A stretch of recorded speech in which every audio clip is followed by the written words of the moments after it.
月色笼罩着寂静的屋檐。一个男人曾是段氏的一流护卫，他凄厉的惨叫声划破夜空，救命的哀嚎声此起彼伏。有人在高声求饶：“求求你饶了我！”就在今天早上，他神采飞扬的景象还清晰地印在脑海里。他曾开怀大笑，说儿子的哭声响亮有力，将来必成武林盟主。但现在，无数人倒在血泊里，铁拳重重击下。那个孩子今后再也无法记住自己父亲的脸了。护卫的头颅遭受重击，眼中满是惊恐，鲜血瞬间喷涌出。一个男人撕心裂肺的呐喊：“大哥！”他想冲上前去，却被一只手紧紧抓住。一位白发长者拦住了他，长者面色凝重的劝告，说道：“现在出手只会白白送死。”男人依旧不甘心，他眼中满是痛苦与挣扎。张成双大哥，还有段氏府上的所有人，都在被无情的屠戮，惨叫声不绝于耳。刺客头领下达了命令，段氏的鼠辈一个不留，刀光剑影，血肉横飞。家主段明哲也在绝望中命令，至少留下一个活口。朱鸿明看着眼前的景象，暗骂一声：“该死的，该死的那些黑燕教混蛋！”只用了半天，怎么会发生这种事？一名族人发出凄厉惨叫，被刺客一击穿心。刺客的脸上挂着狞笑，朱鸿明的眼神变得决绝。既然横竖都是一死，那我就把你们撕成碎片。他向长老告别：“对不起，长老。”长老惊恐地伸出手：“不要做傻事，我们来世再见。”朱鸿明喊道，随即冲向了敌阵：“你们这群黑岩教的杂碎！”他的脸上写满了不甘与愤怒。一个刺客转身注意到了他，他挥舞着巨斧，一个无用的废物竟敢寻死！巨斧带着风声劈下，朱鸿明竟徒手抓住了斧刃。刺客眼中满是震惊，刺客发出痛苦的嚎叫，他试图夺回斧头，却被死死抓住。斧头被朱鸿明夺走，他反手一挥，将斧刃砍向刺客，斧刃深深嵌入了刺客的胸膛，鲜血喷涌而出。周围的刺客目瞪口呆，怎么回事？是谁？朱鸿明的声音冰冷：“你说谁是废物？”家主和长老满脸震惊，他怎么会？他们不敢相信眼前的一切。朱鸿明持斧而立，刺客中有人大喊：“不要慌张！”他一直隐藏着实力，偷学了段氏的秘籍，但死到临头，这些又有什么用呢？朱鸿明再次冲入敌阵，刺客发出一声闷哼：“去死！去死！”朱鸿明疯狂地咆哮着：“都给我去死！”他化作一道旋风，在敌人中肆意砍杀。这个混蛋！刺客怒不可遏：“你从哪里学来的这些花招？”朱鸿明挥舞着斧头，他用利刃格挡住攻击。“你在胡说些什么？”他向敌人猛烈咆哮。一个刺客挥剑刺来，朱鸿明冷冷地说道：“太慢了！”他反手一击，将敌人劈成两半。刺客头领下达了命令：“先解决掉他，给我上！”朱鸿明发出野兽般的低吼，他浑身是血，却毫无惧色。“好啊，都放马过来吧！”他紧握着手中的血斧，就算死也要再拉一个垫背的。他再次冲向了敌群，刺客们蜂拥而上。一个刺客怒吼道：“你这个傲慢的混蛋，区区一个下人，竟敢如此放肆！”利刃向朱鸿明砍去，朱鸿明侧身躲闪，他身形矫健。朱鸿明抬起头，他怒目圆睁：“谁说我傲慢了？”他猛地一斧头，正中刺客的腿部，骨头碎裂的声音响起，刺客发出痛苦的惨叫：“我的腿！”刺客倒地不起，痛苦地呻吟着。周围的刺客愣住了。朱鸿明站起身来，他向刺客们挑衅道：“再来啊！”朱鸿明对着刺客们怒吼：“难道你们怕我这个无名小卒？放马过来啊！你们这群禽兽不如的畜生，我要把你们全都杀光！”话还没说完，利刃突然刺穿了他的身体，他发出一声闷哼。一个白发刺客出现在他身后：“你是个不错的仆人，但狗就要有狗的样子。难道你真以为自己能盖过主人的风头吗？”白发刺客一脚将他踹倒，朱鸿明重重地跪在地上。白发刺客环视着手下：“你们这群废物在干什么？总是逼我亲自动手！”众刺客齐刷刷地跪下：“请少主恕罪，我们罪该万死！你们这些不可饶恕的混蛋！”一声怒吼传来，少主回头望去，长老颤抖着质问：“你们到底想要什么？”白发少主冷漠地站着，身后的刺客们杀气腾腾。朱鸿明艰难地呼唤着：“长老！”他倒在地上无法动弹。“是什么让你们如此滥杀无辜？”长老话未说完，就被一剑割下脑袋，倒在血泊之中。白发少主对属下怒吼：“还愣着干什么？快把剩下的垃圾都处理掉！”刺客们齐声应是。朱鸿明无力地趴在地上，轻声呼唤着长老：“如果我是段氏的血亲，哪怕只是被正式接纳，成为段氏的护卫，那样的话我也不会如此无助地看着这一切。要是当初……”他的意识渐渐模糊，最终陷入一片黑暗。一个声音在黑暗中回响：“哦，贵族家的后裔，清空杂念，仔细聆听，地狱、天堂与中阴之身，皆为无实体的幻象，将在六道轮回的苦海中无尽地徘徊下去。若无法忍受复仇之情，便在心中观想大黑天。你必须明智地选择你将要转世的地方。大师，请等一下！”一个声音斥责道：“喂，你这个臭小子，你在干什么？如果你打断诵经，我们就得从头开始了。万一他堕入地狱道或者畜生道怎么办？你负得起这个责任吗？”另一个声音说：“哎呀，大师等一下，我好像听到了什么。”一双眼睛猛然睁开，床边的两个人同时发出惊恐的尖叫。床上缠满绷带的胖子竟自己坐了起来。一个男人颤抖着说：“这不可能！”段月斌疑惑地环顾四周，一个男人惊恐地问道：“是段月斌少爷吗？段少爷，这到底是怎么回事？”段月斌，我们段氏家过去曾有过这样一个人，不知为何，我转身为了段月斌，我曾效力的段氏的血亲，这到底是怎么回事？难道和我读的《度王经》有关？佛教的轮回不会是这样吧？我从没听说过这么离谱的转生。现在为我把脉的是太洪老人，他曾为段氏家效力多年，是这里的府医，这简直要疯了。医师说，我明明确认过他脉搏已停，这怎么可能？段月冰看着医师说，太洪医师，你好像对我醒来很失望。李太洪惊慌地摆着手，不，少爷，我绝对没有那个意思。段月冰打发道，只是个玩笑，太洪医师，我累了想休息了。李太洪恭敬地回答，马上为您准备汤药。他叮嘱一旁的家仆，切记勿让少爷操劳。家仆应声道，您尽管放心，这个仆人是于继东，段氏四公子段月冰的贴身仆人。太洪医师，您慢走。于继东说道，我完全搞不懂眼下的状况，就算段氏盟祖上庇佑，收复了这片地方，我被砍下的头颅也不可能重新接上。更让我震惊的是，于继东一直叫我段月冰少爷，我让他拿来镜子，想知道他在说什么。看到镜中自己的脸，我差点又昏了过去。身体胖得像是吞下了世间所有食物，脸色就像泥土一样，那可怕的脸色，连毒蟾蜍都得叫他大哥。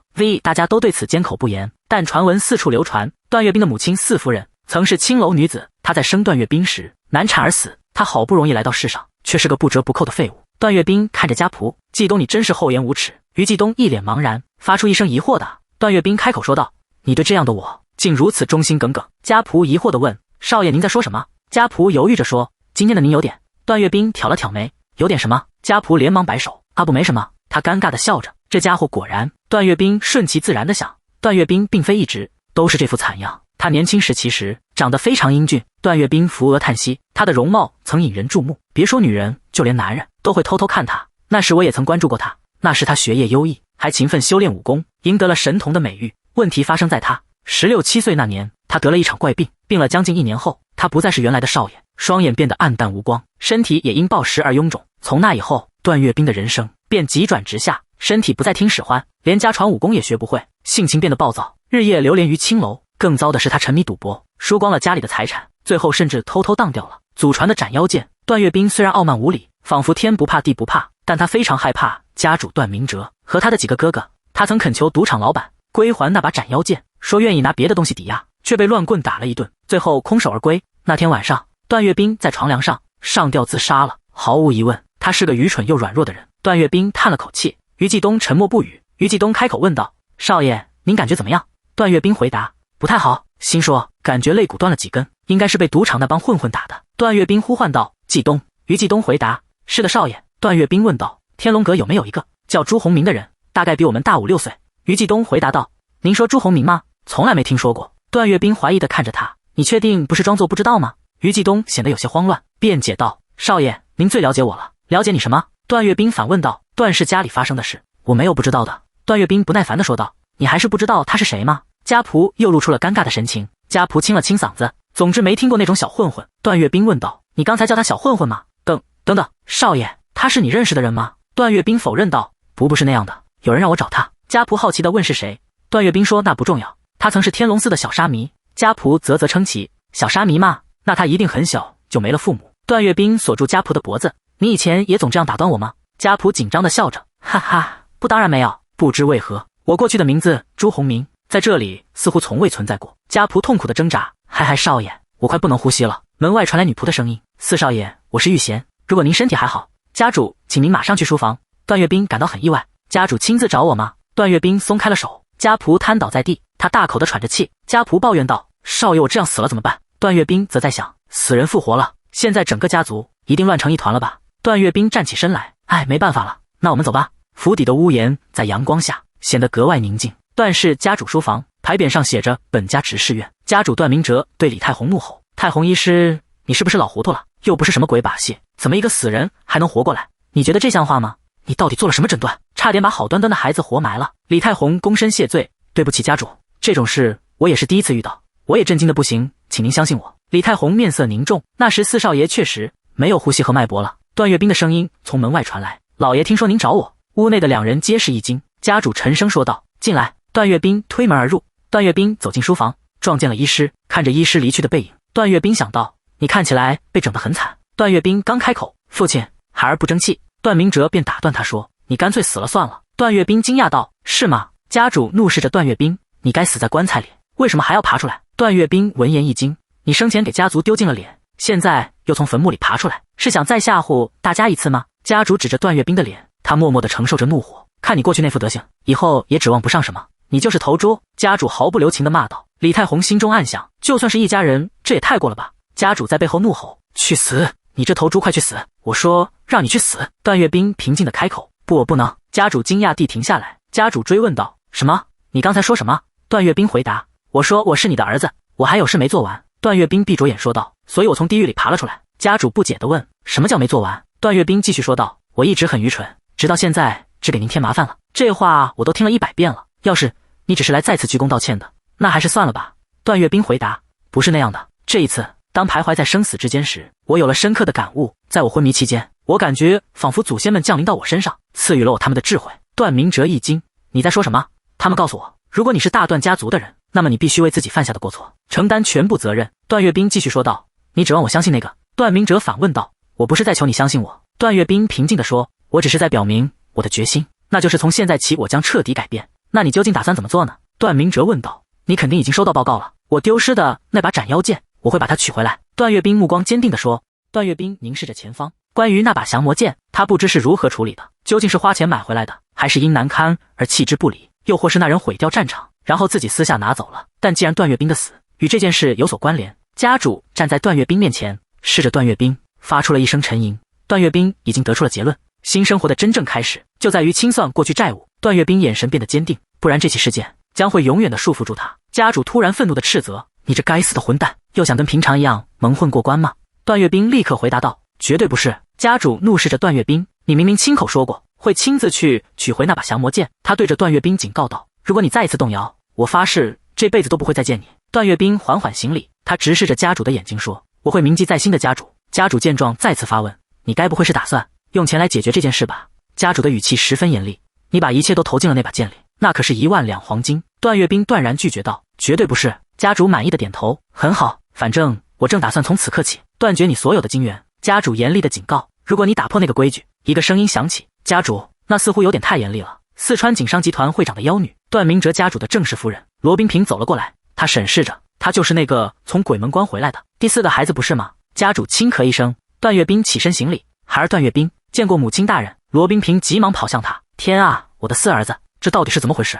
是上天保佑祖宗显灵啊！”他心疼地抚摸着他：“谢天谢地，真是太好了。但你脖子上还留着疤痕。”段月冰低头回答：“让母亲大人担心了，实在非常抱歉。”罗冰萍急忙打断他：“无论过程多么艰辛，那都不是借口，别再想那种可怕的事了。”段月冰垂眼想到，在5个儿子当中，罗冰萍尤其厌恶段月冰，但看到他此刻如此慈爱，看来他确实配得上家主夫人的位置。罗冰萍转身对家主说：“夫君，我偶然在外面听到你似乎在严厉地斥责4儿子。”家主面无表情地回答：“你不用担心，他做错了事就该受到惩罚。”罗冰萍向家主求情道：“对一个刚死里逃生的孩子，这样是不是太过分了？”家主不屑地咂了下嘴，他怒视着段月冰：“段月冰，你给我听好了！”家主大声地命令道：“我段明哲以段家第16代家主的身份，命令你取回你拿走的降魔剑。”家主继续下令：“不准有任何向家族求助的想法，我给你2周的时间。”段月冰回答道：“孩儿遵命，家主。”家主伸出手掌：“如果你违抗我的命令，或再次踏入赌场，记住你将被逐出段家，以正我们家族的纪律。”家主补充道：“你的母亲会在这里作证。”段月冰低头回答：“是家主，我明白了。那么孩儿就先告退了。”罗冰萍愤怒地质问家主：“我什么时候说过要当证人了？”家主尴尬地轻咳一声。段月冰沉默着，他推开门走了出去，独自走在庭院里。他长长地舒了一口气，武林世家家主的分量果然非同小可。他感到一阵后怕，刚才太紧张了，差点就没撑住压力。不过我还是领悟到了一件事，家主终究也只是个凡人。他想，若要继续以段月冰的身份活下去，就必须和家主搞好关系。一个仆人站在门口，他看到了走过来的段月冰，仆人上前迎接道：“少爷，你已经到了，路上还顺利吗？”段月冰简单的回答是。段月冰好奇地问：“但你为什么总待在这，不去别的地方呢？”仆人回答道：“因为我是您的仆人季东。”段月冰轻蔑地问：“啊，是这样吗？”仆人笑着回答：“是的，没错。作为仆人，还从未有人这样缠着我，感觉有些尴尬。”段月冰暗想，他哼了一声说道：“对了，刚才我看到大少爷和夫人来了办公室，看来全家人都听到传闻了。”季东跟在他身后说：“是啊，大家都说这是奇迹，闹得沸沸扬扬的，这也是理所当然的。毕竟那个野孩子能活着回来，大家肯定都很失望。”段月冰抬着头说。季东愤怒地质问道：“你那话到底是什么意思？别装了，我什么都知道，我也有自己的怀疑。”段月冰继续说：“少爷，您从今早开始就有点奇怪了。”季东疑惑道。段月冰斜眼看着他：“我看起来像变了个人吗？”季东慌张地摆着手：“不，我不是那个意思。”段月冰平静地开口：“我就是变了个人，我今天重生了。”季东惊讶地叫道：“哦，好少爷，您刚才的发言很大胆啊，段月冰摸着下巴沉吟，他问道：“您现在是承认了吗？”季东反问：“我这么说算是承认吗？”段月冰笑着回答：“当然算了。”季东，他伸出手掌拍了下去。季东被拍得闷哼一声，他若有所思地沉默着。季东捂头躲闪，段月冰扶着腰说：“啧，光用嘴承认有什么用？你的身体明明在抗拒。”季东抱歉地说道：“啊，抱歉，是我的坏习惯，你那习惯真是厚颜无耻。”段月冰转身吩咐：“总之，季东，我要去休息了，你待在外面吧。”季东恭敬地回答：“是少爷。”段月冰走进房内，关上了门。阳光洒在屋檐上，树叶随风飘落。既然吹牛要找回降魔剑，现在就该负责了。他摊开双手，蓝色的真气汇聚。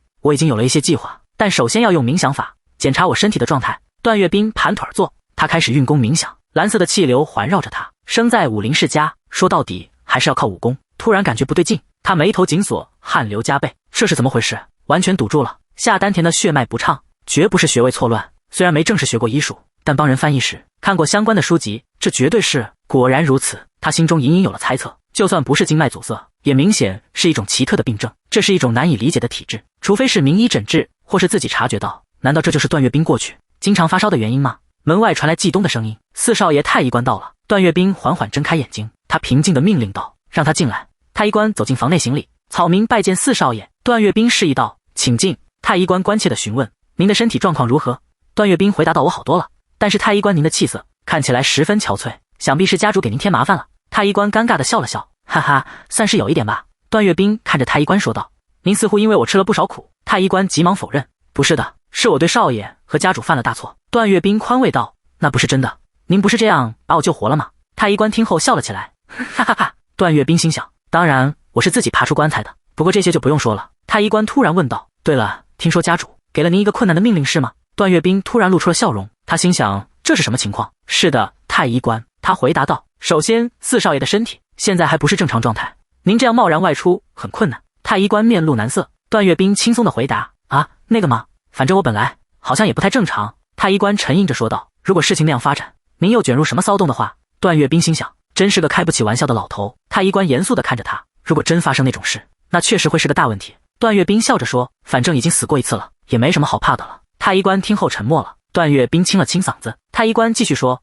我会再向家主请求一次，如果可以的话，请求他撤回命令，或者至少推迟期限。”段月冰立刻打断了他：“不用了，太医官，我感谢您的关心，但我已经下定决心了，段家的男人必须为自己的话负责。”段月冰的眼神坚定不移。太医官沉默了片刻，他似乎做出了决定，说道：“如果真是那样，那就没办法了，我会尽我所能帮忙的。”太医官补充道：“不过您还是得像以前一样，持续服用汞陈汤。”段月冰闻言大惊，他心中一震。汞陈汤。屋外阳光明媚，天气看起来很好，一碗深色的汤药摆在桌上，正冒着热气。段月冰看着那碗药，他心想：是汞陈汤吗？他拖着下巴若有所思。太医官解释道：“您也知道汞陈汤能调节水火之气，调和气血，补益心肾。”太医官继续说：“您昏倒之后，每天都没有间断的服用。”段月冰的表情变得怀疑，所以段月冰每天都在喝这个吗？回忆着和太医官的对话，他发现了盲点。我明明是刚从家主那里接到命令直接回来的，知道降魔剑事情的应该只有家主和罗冰平，那太医官是怎么知道的？他想到，一个念头闪过他的脑海，要是太医官和罗冰平他们两个是一伙的。季东困惑地跪在一旁，他轻声呼唤道：“段少爷。”段月冰突然意识到一个可能，那么这碗汞陈汤。窗外阳光明媚，一个声音说道：“少爷，难道您感动了吗？”一个声音冷淡回应：“这鬼放屁的胡话到底是什么意思？”另一个声音震惊地说道：“鬼放屁的胡话吗？您从哪学来的这话？”那个声音慌张地清了清嗓：“嗨，这个你不必知道。”段月冰冷冷地发问：“所以你是什么意思？”季东解释道：“您刚才一直盯着太医生的汞陈汤，而且您表情很严肃，我还以为您感动了。”季东一脸得意地说：“真正关心您的人只有我和太医生。”段月冰端起碗，他斜眼看着侍从：“怎么你嫉妒了？要来点吗？”季东大吃一惊：“啊！”他尴尬地笑着，连忙摆手拒绝：“呵呵，不用了，少爷，我怎么能喝少爷的汞陈汤呢？”段月冰不容置喙，将汤碗递到他嘴边，他脸上带着戏谑：“来喝了吧。”侍从一脸难色，段月冰坚持劝说：“没关系，你喝吧，我不会告诉别人的。”季东拼命摇头：“啊，不用了，谢谢，我真的不喜欢苦的东西。”段月冰收回汤碗，则真是个挑剔的家伙。他忽然开口命令道：“季东，去给我拿个银勺子。”季东闻言愣住了：“什么银勺子？”他疑惑地看着段月冰。忽然他大惊，大声质问道：“难道您怀疑太医师吗？”段月冰微微一笑：“我可没提那个老头，我只是想用勺子吃。”季东无言以对：“我知道了，我马上回来。”他快步转身离去。段月冰满意的应了一声：“很好。”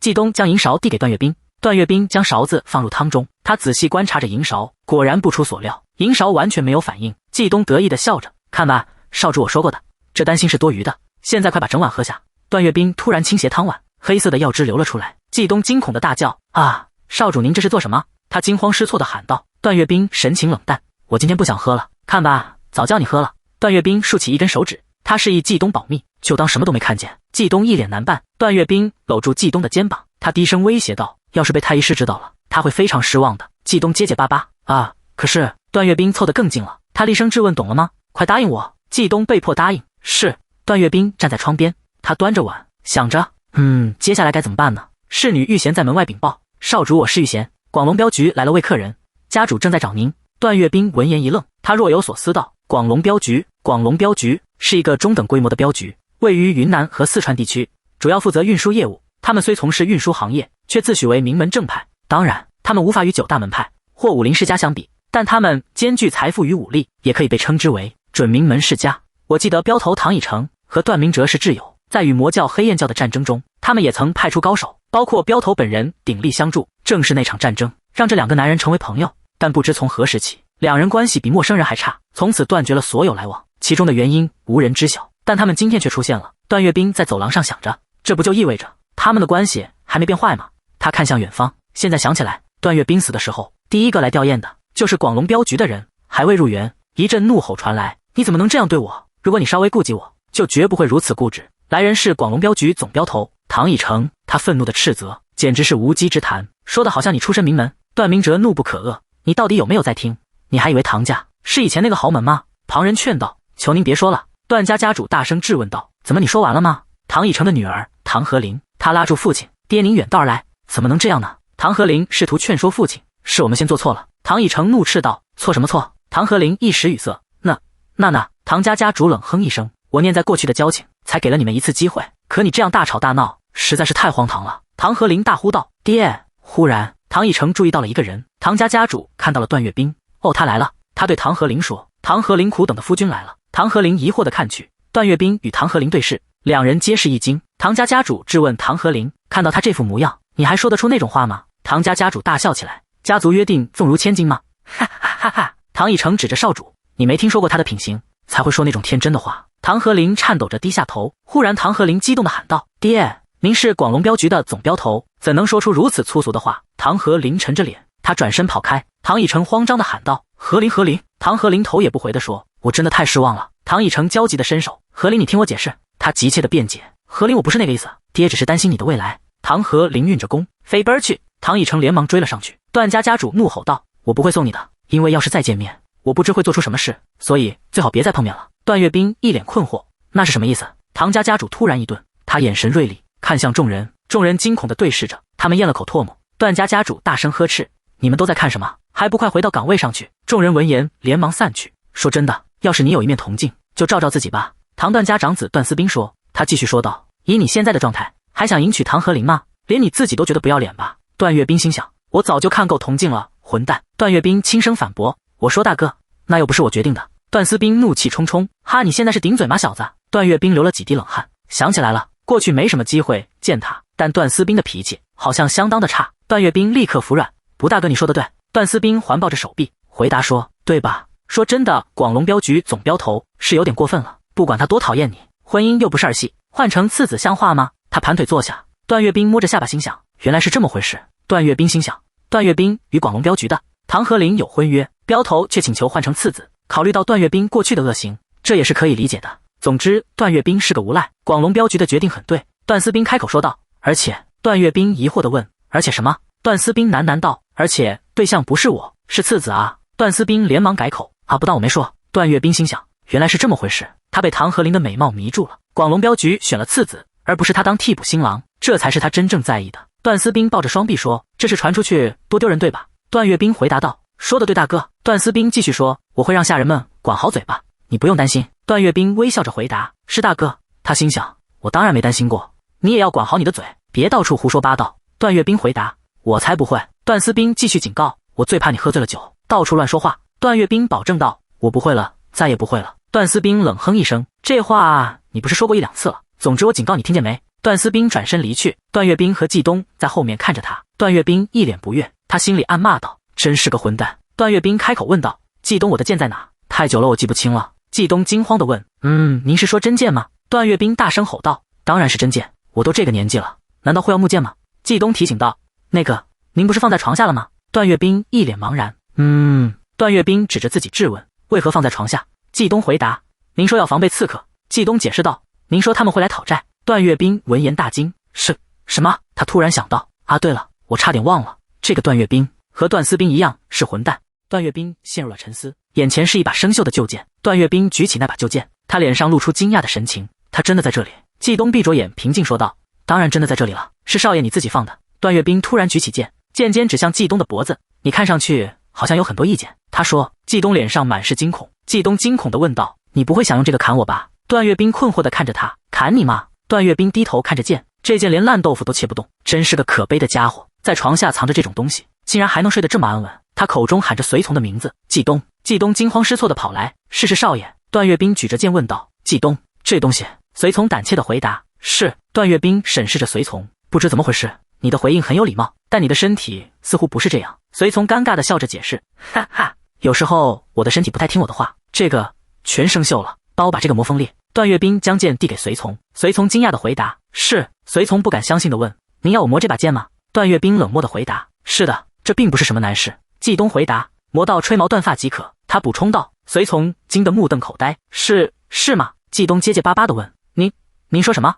段岳斌一脸不耐烦：你没听懂吗？季东回答：不是的。他看着手中的旧剑，这又不是什么宝剑。一个网罩猛地扣在他脸上，他吓了一跳。段岳斌用竹竿指着他：我有急事，你尽力办好。季东只好无奈地答应。季东拿着剑跑了出去，嘴里还不停地嘟囔着。段岳斌看着他离开，低声说：那个家伙拿着剑跑了出去，嘴里还不停地嘟囔着。段岳斌看着他离开，那个家伙，前世我虽主要用笔而非用剑，但我曾浴血奋战，获得了3流护卫资格。段岳斌熟练地挥舞着竹竿，数根竹竿在他手中飞舞。虽然这身体臃肿又迟钝，但他身姿矫健。他重复练习着竹竿动作，逐渐感到一丝熟悉。竹竿在他手中快速挥舞，动作变得越来越流畅。这就是驯服野马的感觉吗？他心里暗自想着。他想到季东拿着磨好的剑回来，问道怎么样？果然是名门之后，用的不是一把破剑。段岳斌看着锋利的剑刃，比我想象中磨的还好。季东笑着回答：那是当然，我认识村里的铁匠，那家叫邱氏铁匠铺，手艺可是一绝。季东笑着解释道：他们原本是做农具的，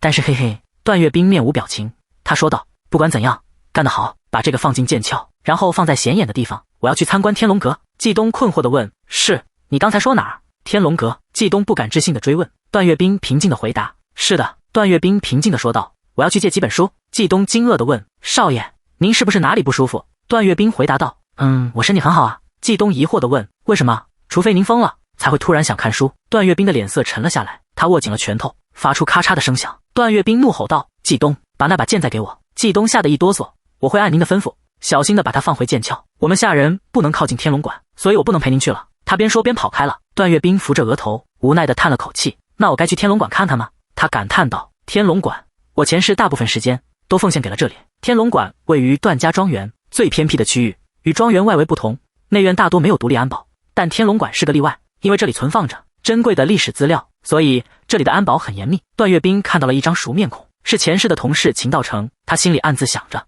秦道成向他行礼：参见四少爷。虽然他礼数周全，但他们看我的眼神充满了困惑和蔑视。段岳斌背着手走过：你们辛苦了。守卫队长拦住他：您来这里有什么事吗？这眼神真是段岳斌该受到的待遇。段岳斌平静地回答：我来这里找几本书。馆长在吗？守卫队长犹豫地说：馆长在，是在。段岳斌说道：那正好，请开门吧。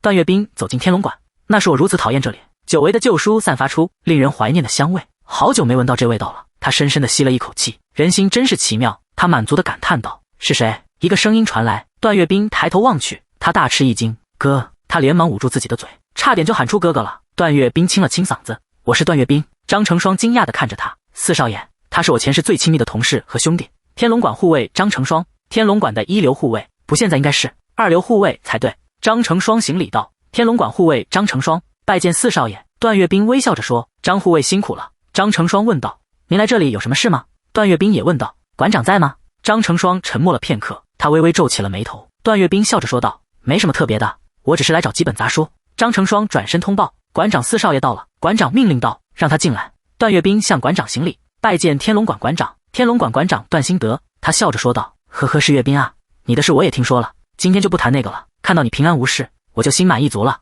馆长是段岳斌的叔公，他一直很疼爱段岳斌。段岳斌低头说道：“对不起，让您担心了。”段兴德摇了摇头：“担心什么？真是万幸啊，万幸。”他喝了一口茶：“你不知道我有多自责，以为是我没照顾好你，才发生了那种事。”馆长，段岳斌轻声唤道。他疑惑地想，有这样的人在身边，你怎么会变成这样？段岳斌低着头说：“不，馆长，这份恩情我该如何报答？”段兴德打断了他：“什么突如其来的恩情？”段兴德话锋一转：“顺便说一下，岳斌家主似乎很生气。”段岳斌羞愧地回答：“那都是我的错，我感到无尽的羞愧。”段兴德看着他说：“你一个人很难挽回。”段兴德劝说道：“家主是气话，你不要太着急，慢慢来。”段岳斌摸着头，不好意思地说：“也许吧。”他这次好像是认真的，甚至定下了2周的期限。段兴德咂了下嘴：“那你打算怎么办？”段岳斌回答道：“我有一个想法，但是可能需要馆长的帮助。”段兴德端起茶杯：“我的帮助吗？只要是我权限之内的事，我都会尽力帮你。”段岳斌开口请求：“首先我能进入书库吗？”段兴德惊讶地问：“书库吗？”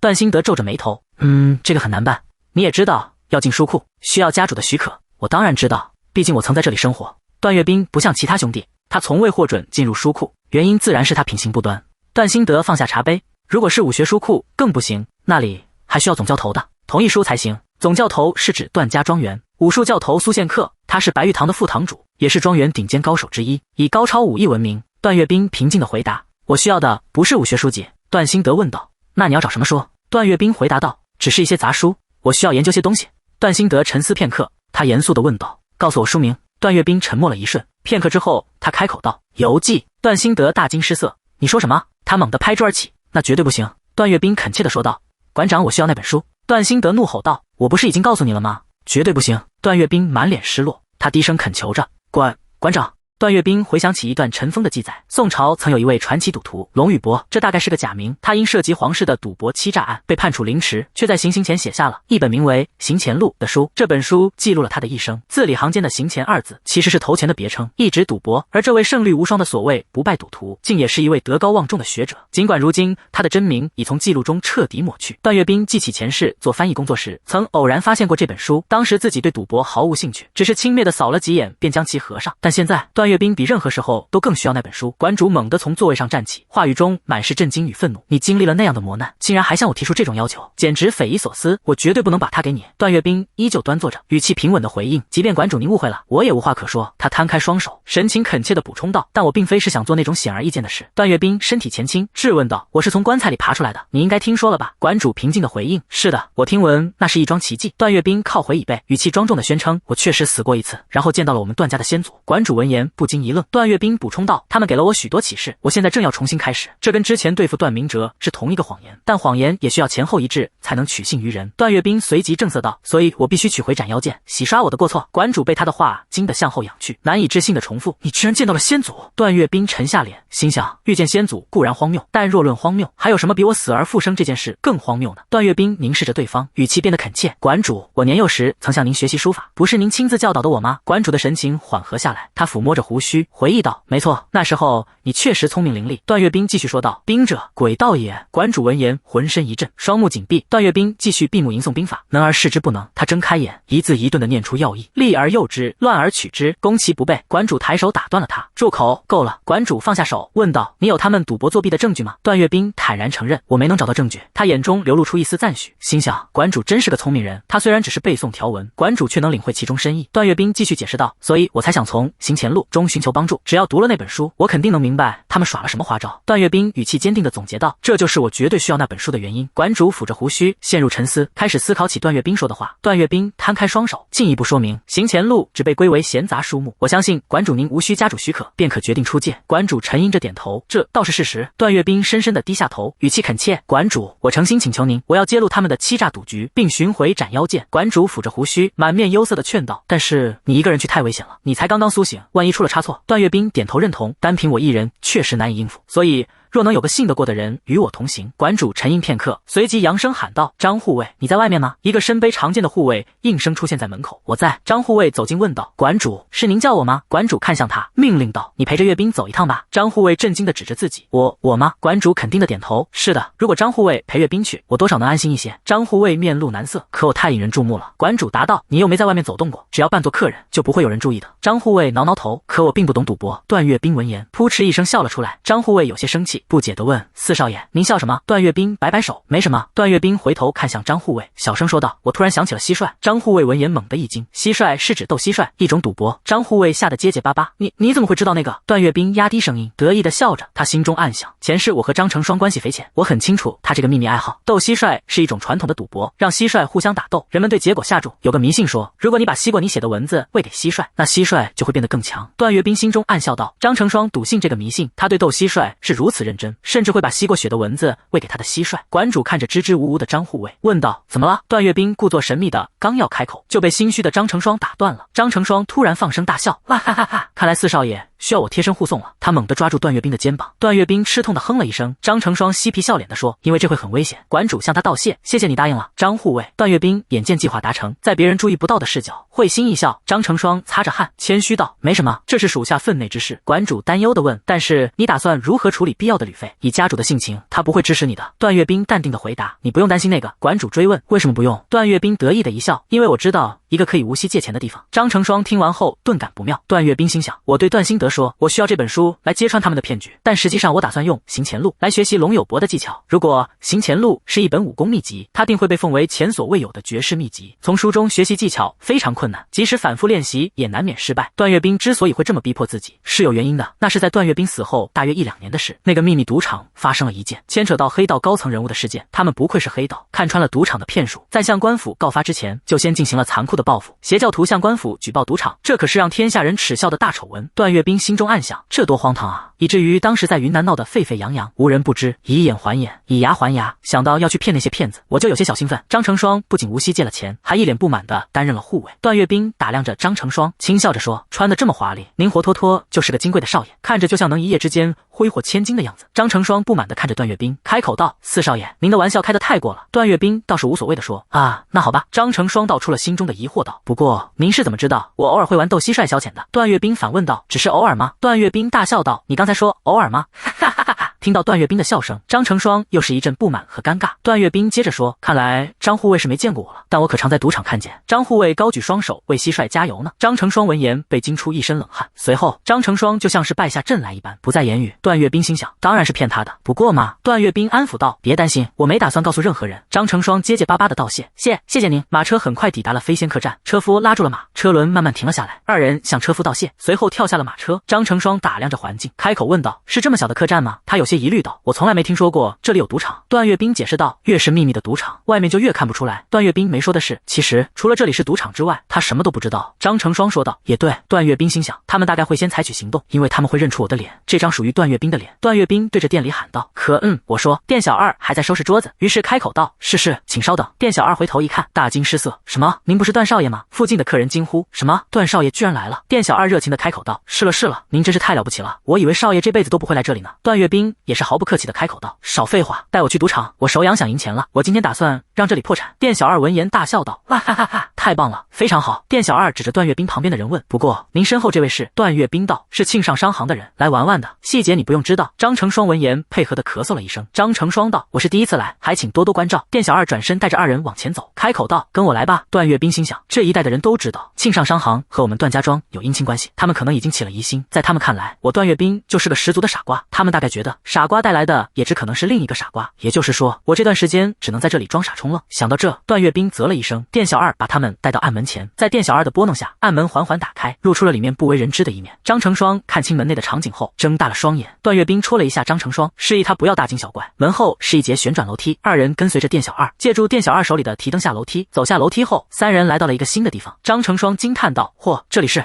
门内，赌徒正在和庄家争论。赌徒开口道：喂，有点过了吧？庄家也不服地反驳道：这位爷，您又不是赌1-2次了，赌博哪有什么过不过分的？庄家带着一股强大的气场靠近道：赌博不就是有输有赢吗？赌徒被这突如其来的靠近吓了一跳，嗫嚅着说不出一句完整的话。张成双心想，了不起，没想到还有这种地方。段月冰没有说话，而是沉默地看着眼前发生的事。赌场众人开口道：“看来今天手气不好啊，这把我弃权了。”刚赢了没几局的人嗔怪道：“哎呀，你怎么这样？”庄家没管众人，而是注意到了段月冰。庄家上前热情地招呼道：“哎呀呀，段少爷，可是有好一阵子没来了。”段月冰回道：“是啊，好久不见了。”店小二拍了一下庄家的肩膀，给庄家传递了一个暗号道：“今天也得好好招待您才行。”庄家接收到了店小二的信号，开口道：“那当然了，好久不见段少爷，必须安排上最高待遇。”段月冰心想，看他们这么明目张胆地嘲笑他，不管是在庄里还是庄外，这个段月冰不管到哪儿都像个笑话。好啊，我倒要看看你们能笑多久。段月冰开口道：“好吧，那快走吧。”这时旁边突然有人用剑拦住了段月冰，大声开口道：“等等！”打手淡漠开口道：“赌场内禁止携带武器，如果有什么武器，请全部交出来。”段月冰沉默片刻，思考着要如何回应。沉默片刻，段月冰开口道：“我是来赚钱的，不是来舞刀弄剑的。”打手摇头，看向旁边的张成双道：“段少爷，我不是在跟您说话，那边那位爷看来可不是空手来的。”听闻此话，张成双和段月冰二人都愣住了。张成双面色不愉地看着打手道：“我什么都没有。”打手像是特别自信，缓缓开口道：“是吗？那咱们就来看看。”打手身边的人突然拿出一个黑色圆环物体，这可把张成双吓了一跳。张成双脸色一黑，问道：“什么？这是什么？”段月冰仔细辨认了一下，在心里想到：“这是磁石。”打手表示：“这是磁石，别太紧张，只是走个过场罢了。”随后，打手身边的人拿着磁石，仔仔细细地搜寻着，看看张成双身上有没有什么东西。段月冰看着他们，心想：我听说过能吸引金属制品的铁石，但这还是我第一次亲眼见到。随着磁石一阵吸引，终于像是吸到了什么东西，引得磁石发出金属碰撞的声音。打手旁边的人从张成双身上摸出来了一把匕首，他拿着匕首仔细观察道：“瞧瞧这位爷。”打手轻蔑一笑，斜视着张成双道：“看来这位客人没把我的话当回事啊。”打手身边的人举着那把匕首凑近张成双道：“客人，这个东西可不行哦。”张成双不悦地开口道：“这只是用来防身的，而且这只是我第一次来，我要怎么相信你们？”打手满不在乎地举着匕首，边走边说道：“离开的时候会还给您的。那么祝您玩得愉快。”张成双不满地冷哼了一声。见到打手他们离开后，段月冰小声询问道：“你什么时候准备的匕首？”张成双也小声答道：“既然是为了护卫，我当然带来了。”段月冰道：“就为这么点事，你也太快被抓住了吧？”张成双听后只能尬笑两声。段月冰心想，总算能摆脱那帮家伙，自由活动了。张护卫跟在段月冰的身后，好奇地环视四周，小声开口道：“没想到会有这么大的秘密赌场。”段月冰小声提醒道：“别东张西望的，看你一脸茫然的样子。”路过那一坛坛米酒时，段月冰心想，他们摆出了可以无限畅饮的上等米酒。赌博录中清楚地记载了其原因。段月冰看着那些因为畅饮米酒而神志不清的赌徒们，心想，他们大方倒出的这些米酒，实际上代价高昂，因为喝了酒的人通常都会空手而归，为的就是让人们在赌桌上变得糊涂。看到此景，段月冰心想，书上说的果然是真的。段月冰一路上心事重重，丝毫没注意张成双没跟上来。当他反应过来的时候，才发现张成双不见了，心想啊，张成双大哥去哪儿了？段月冰被身后的声音吸引住了，只见那解说员大声说着：“来啦，来啦！”黑牛向闪电露出了獠牙。啊天哪！就在此时，闪电假装后退，却撞向了侧面。此时，段月冰才发现张成双干起了老本行。张成双此时正聚精会神地盯着，不愿意放过黑牛和闪电两只蟋蟀的精彩对决。他的身后响起了解说员的喊声：“真是一场激战啊！”段月冰一脸无语地看着张成双，开口道：“张少爷。”张成双此时还沉浸在斗蟋蟀那种持续兴奋的状态中。此时，张成双到脸上泛着潮红，下意识回应道：“怎么了？”随后像是反应过来叫他的人是谁，尴尬地摸着下巴，辩解道：“我这是在……”段月冰给了他一记眼刀。张成双不好意思挠头道：“哈哈，见笑了。”段月冰无奈地叹了口气，他就知道张成双肯定会这样。段月冰毫不吝啬地拿出大把银两，他把钱推到张成双面前道：“张少爷，用这个好好玩吧。”张成双看见这么多银子，顿时眼前一亮。段月冰开口道：“我就在那边的赌场转转。”张成双纠结地看着那些银子，最后还是伸手接了过来。段月冰戏谑地看着张成双道：“凡事都有个原因，所以你就用这钱在这里消磨一下时间吧。”张成双把银子小心翼翼地收起来了，开口道：“谢谢您，如果发生什么事，一定要叫我。”段月冰无所谓道：“别担心，好好玩吧。”段月冰心想，其实那银子是我借给张成双的，我又还给了他。段月冰心想，他赢钱还是输钱，都是他自己的责任。呵呵呵。段月冰找寻着目标，看见一伙人围在桌前，得出结论，想到看来赌博是在那边，不对，是这些人。顺着段月冰的视线望去，那是杨商会腰子已然是一副米酒喝多了上头的样子。腰子开口大声道：“就让我赊账吧，我也不是来这里1-2天了。”打手表示道：“少爷，您不能在这里这样，我们赌场不做没有抵押的金钱交易。”打手说完，回应他的是一股浓郁的酒臭味，引得打手一阵生气。世阳商会腰子不服地喊叫道：“这也太过分了吧！你不相信我吗？我可是世阳商会的小儿子。”打手像是被惹恼了，他握住手里的剑，用一种逼人的气势开口道：“抱歉，但没有例外。”世阳商会腰子像是被吓到了，有一瞬的清醒，结巴道：这些混蛋！周围的人接收到了打手的信号，把世阳商会妖子架了起来。世阳商会妖子挣扎的喊道：你们这群混蛋，还不放手！放开！该死的！我说放开！世阳商会妖子破口大骂：你以为这么做之后还能安然无恙吗？你这狗！世阳商会妖子还没骂完，打手猛地给了他一拳，随后世界终于安静了。世阳商会妖子被拖走了。段月冰看着这幅场景，心想到：对付这种家伙，赌场不就是拳头比王法更管用的地方吗？随后，段月冰选定了一处目标，说地坐下。对面的人疑惑地看了段月冰一眼。山羊胡子看清来人后，激动地说：哎呀，这不是您不是段家庄的段四少爷吗？段月冰客套道：最近怎么样？山羊胡子一噎：这个嘛。桌子另外两侧的人听到段月冰的话，脸色也不太好。段月冰心想：这可真是，看来是段家庄的某个败家子在搅浑水啊。段月冰感受着桌上其余人的视线，开口道：请别那样盯着我，怪不好意思的。山羊胡子开口道：那天您为什么喝得那么醉，还惹事呢？我们也本不想把事情闹得那么大的。段月冰沉吟：惹事的人吗？段月冰倒是没在意，他直奔主题开口道：今天我要把这里的钱都赢走，所以谁也别想跑。段月冰心想，那个人好像和这个赌场有关系。根据赌博记录，任何赌场都会暗中安插自己人，但传闻中他们就是这样确保利润的。山羊胡子开口道：他们说他上吊自尽了，但是他并没有生病。果然，江湖传闻不可信。段月冰开口道：我可不会和他一样，我当然要活，而且要活到老的不能再老为止。段月冰挑衅道：不过你这闲话要说到什么时候？山羊胡子目光一凛，开口道：好吧，段少爷，今晚我们来玩点真格的。赌博的规则因地区和赌场而异，这里使用40张骨牌，保证最简单、最快速的决出胜负。赌牌的规则很简单，先手给每位玩家发5张牌，如果用其中3张牌凑出10、20或30的点数组合，你就会获得追加下注的资格。女赌客看了一眼自己的牌，自信开口道：赌注太小了，再加点吧。其他2个赌客纷纷表示：不行了，我死了。这里的规矩是，剩下2张牌的个位数最接近9的人获胜。女赌客开口道：这些男人是不是太喜欢弃牌了？段月冰心想，还好规则不复杂。山羊胡子开口道：段少爷，看来你休息了一阵子，手气也跟着变差了呢。段月冰打哈哈道：哈哈，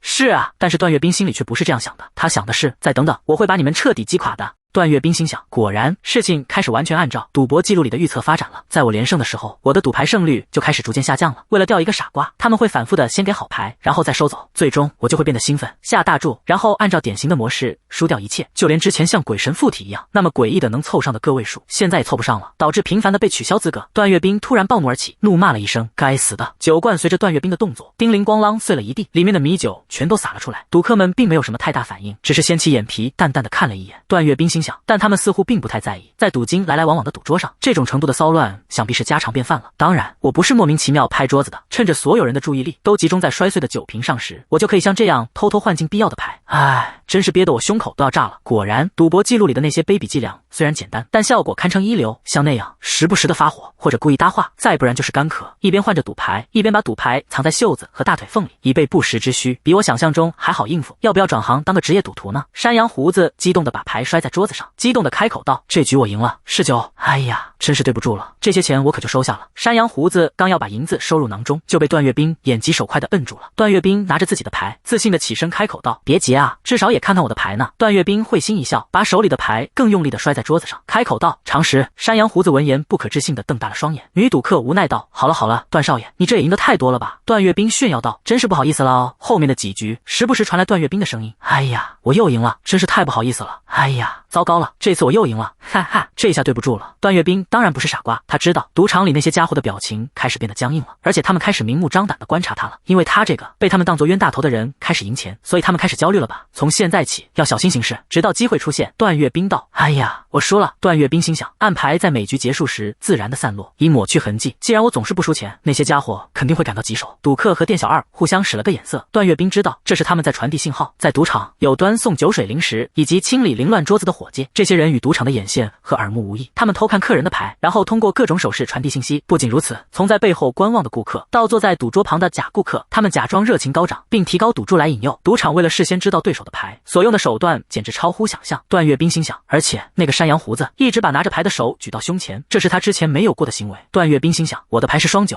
要赢我只有拿到常识才行。段月冰想到了应对他们的策略，突然高声开口道：来啊，快点开牌吧，光这么呆呆的看着，牌会变吗？突如其来的声音把在座的3人揭示下一机灵。老赌客小声和女赌客交谈着，该死，他到底拿了什么牌，这么大惊小怪？女赌客道，这感觉真不吉利。山羊胡子道，看来段少爷的牌不错啊，那我们就互相亮牌吧。段岳冰毫不客气的开口，好啊，这次我又赢了。说着，段岳冰把手里的牌拍在了桌子上。段岳冰大笑着开口道，这真是太爽了，赌博就是为了这个。老赌客看清他的牌后，激动的开口道，这居然是双9。女赌客和老赌客低低的骂了一声。山羊胡子没有自乱阵脚，也学着段岳冰的样子，把牌拍到桌子上。山羊胡子笑着开口道，你再看看这是什么呢？女赌客惊讶的张大了嘴巴，常识，居然是常识。老赌客扶额开口道，他们是没洗牌吗？这也太倒霉了。山羊胡子笑着把面前的银子揽到自己面前，开口道，哎呀，真是尴尬了呢。就在这时，段岳冰再次出手拦住了山羊胡子。山羊胡子不解又生气地问道，你这是做什么？段少爷，你不是说今天不惹事吗？段岳冰道，我当然没想惹事。山羊胡子更疑惑了，问段岳冰，那你想干什么？段岳冰看着他道，我们来打个赌吧。山羊胡子道，可是我们现在不就是在赌吗？段岳冰和众人解释道，不是这个，我们来玩一种猜单双的游戏。山羊胡子道，猜单双那是给新手玩的。段岳冰道，一局1000两银子，怎么样？山羊胡子眯着眼打量着面前的人道，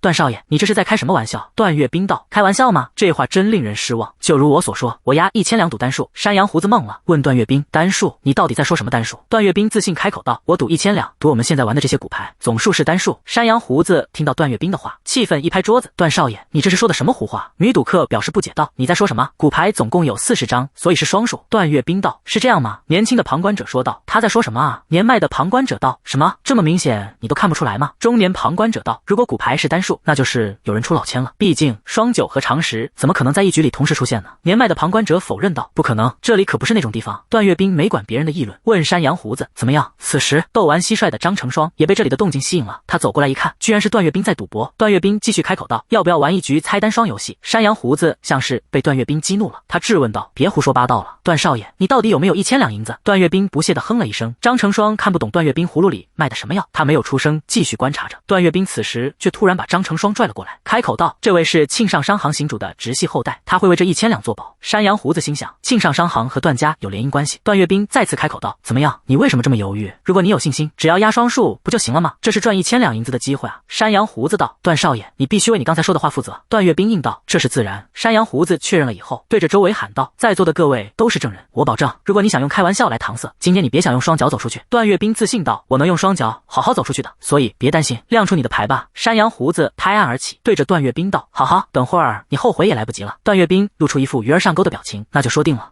段岳冰道，请把他们一个个亮出来吧。众人纷纷起哄，有猜单的，有猜双的。随着手里的牌被放下，山羊胡子大喝道，双的，哈哈，是双的。怎么样，段少爷，你可是输了，这样可就要给我一大笔钱了哦。段岳冰却不慌不忙的把手里的牌拍到桌子上，开口道，那你看看这是什么呢？这里还有一张牌哦。山羊胡子脸色一变，众人也是震惊不已。段岳冰拿起最后拿出来的那张牌，开口道，所以牌的总数就变成了单数，对不对？山羊胡子不可置信道，这不可能，这到底是怎么回事？段岳冰道，我也不知道，但有一件事是肯定的，这些牌的总数是单数。众人听后又是一阵喧哗。山羊胡子面露不善，围观的人猜测道，难道有人出千了吗？那我今天输的钱岂不也是？山羊胡子愤怒的一拍桌子道，别在这污蔑我们赌场。段岳冰挑眉道，你说这是污蔑，那我们把这些牌都配对一下怎么样？如果少了牌，或者反过来说有3张一样的牌，那不正好证明你加了一张或者少了一张吗？山羊胡子听到段岳冰的话，心虚不已，脸上布满了豆大的汗珠。段岳冰趁机追问道，不是吗？既然这局有人出千已经很明显了，那这笔钱我就先收下了。山羊胡子嗫嚅道，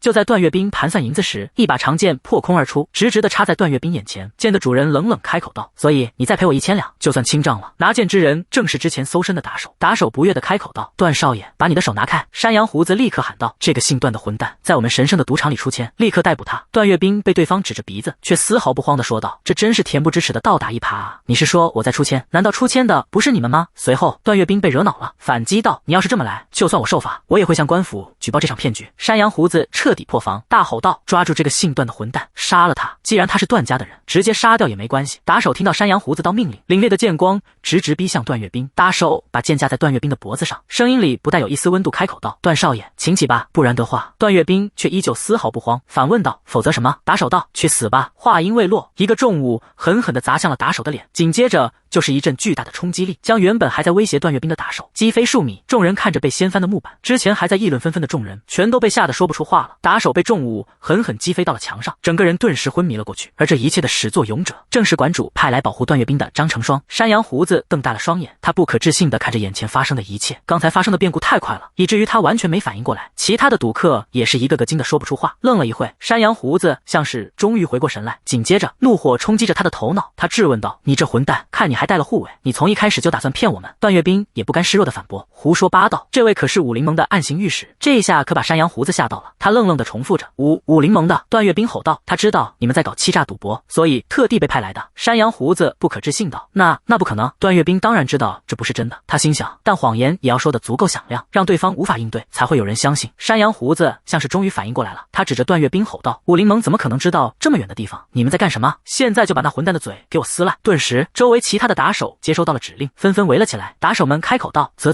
又一个段家的无赖，看来上次的事件还没让你吸取教训啊！”赌场客人纷纷惊慌失措地跑开，不停地喊着：“别掺和，快走开！今天的赌局结束了，打起来了，快走！”带头的打手开口道：“竟敢在我们的赌场闹事，我看你是活腻了！”段月兵此刻一点也不慌，甚至还有新思想。那铁杖很独特，是个有趣的武器。带头打手带着打手们冲了过来，大喝道：“不长记性是吧？你们这些混蛋真是无法无天！”段月兵没动，他身边的张成双冲了过去。张成双很快冲到了对方的面前，带头的打手还没反应过来，嘴里依旧喊着：“我今天非好好教训你不可！”随后，张成双猛地抓住了打手的手，打手冲着张成双喊道：“别捣乱！”张成双没说话，但是他猛地发力打向对方的手，眼里燃起熊熊斗志。随着张成双发力，打手的武器不受控地脱手了。紧接着，张成双猛地把打手的胳膊一拧，打手痛得大叫起来。在脱手的武器马上要砸到张成双时，他稳稳接住了武器。打手喊叫道：“把武器还给我！”然而张成双并不想和他废话，拿起他的武器，狠狠地往他脸上招呼过去。打手顿时被击飞，地面溅起阵阵尘土，跟着带头打手一块冲锋的众人见到此景，顿时不敢轻举妄动。张成双从阴影里走出，带着杀气直视着众人，众人被吓得连连后退。段月兵戏谑地腹诽道：“哦呵，这就是段家的绝技，捕风捉影手。”段月兵开口道：“哎呀，这打击声还真是悦耳。”山羊胡子此时也是动了杀心，他从袖中抽出匕首，准备从背后偷袭段月兵。山羊胡子咬牙切齿低吟：“这个混蛋！”段月兵心想，这家伙一时半会儿是吃不了饭了。随后，山羊胡子突然宝旗，大喝一声：“你这混蛋，去死吧！”段月兵不慌不忙的快速闪躲，山羊胡子的刀扑了个空。山羊胡子回头恶狠狠地骂道：“长得像个癞蛤蟆一样，还挺会打滚啊！”段月兵也行动起来，只见他脚步外撤，然后目光坚定地伸出食指，狠狠地戳向山羊胡子到眼睛。山羊胡子的武器顿时脱手而出，他此刻已经顾不上这么多了，摔倒在地，不停地哀嚎着：“哈哈，我的眼睛！”张成双转头看了一眼，周围的人惊疑不定，这也太危险了吧？怎么会？段月兵冲着周围的人喊道：“你们这些小喽啰，现在滚蛋的话，我就不追究你们的罪行了。”周围的人立刻作鸟兽散一般，大喊着：“快跑！这赌场完蛋了！”山羊胡子躺在地上动弹不得，只能用手捂着受伤的眼睛。山羊胡子暴喝道：“我的眼睛！这个混蛋弄瞎了我的眼睛啊！”段月兵道：“段家庄有一门叫通天指的武功，那是一门能用手指洞穿岩石的可怕指法。我现在还没有那种程度的内力，但对付你这种货色，也用不着那种级别的武功。从现在开始，我会亲手一点一点的改变这一切，然后守护段家庄。”